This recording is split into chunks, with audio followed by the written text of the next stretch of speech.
Sejarah Masjid Al-Karomah Martapura.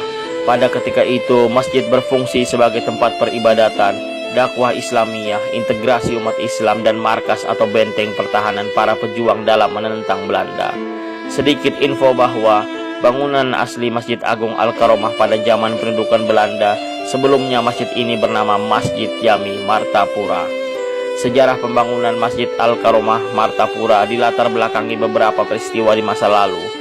Salah satunya yakni pembakaran kampung Pasayangan oleh Belanda yang mengakibatkan masjid cikal bakal Masjid Al-Karomah yakni Masjid Jami Pasayangan ludes terbakar. Baiklah, saya akan menceritakan dulu sedikit mengenai kisah awal mula terjadinya pembakaran oleh pihak Belanda di kampung Pasayangan. Peristiwa ini berawal ketika Pangeran Hidayatullah ingin dibawa oleh penjajah Belanda ke Jawa. Namun pejuang Banjar Demang Leman tidak terima dengan keputusan ini dan berusaha menggagalkannya. Pada 3 Februari 1862, Pangeran Hidayatullah berangkat. Perahu yang membawa pangeran dibelokkan oleh pasukan Demang Leman. Pangeran Hidayatullah disambut dengan sukacita oleh rakyat Banjar dan sang pangeran dilarikan. Mendengar berita Pangeran Hidayatullah dilarikan, Presiden Belanda mengerahkan pasukan untuk menangkap sang pangeran. Seluruh kampung Pasayangan sampai kampung Hastak baru dibakar oleh Belanda. Masjid Martapura yang indah berumur 140 tahun lebih saat itu digempur dan dibakar oleh penjajah Belanda.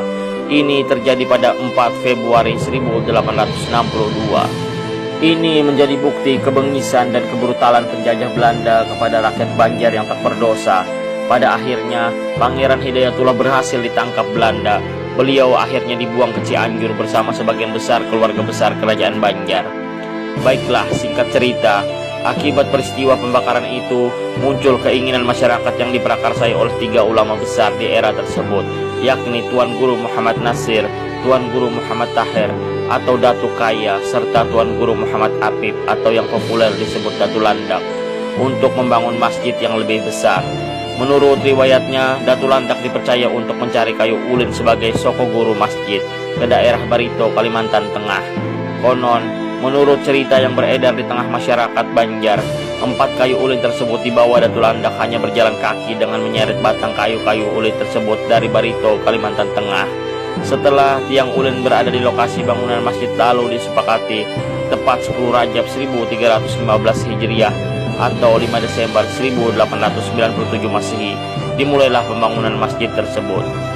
Singkat cerita, malam Senin 12 Rabiul Awal 1415 Hijriah dalam perayaan hari kelahiran Nabi besar Muhammad SAW, Masjid Jami Martapura diresmikan menjadi Masjid Agung Al-Karomah Martapura.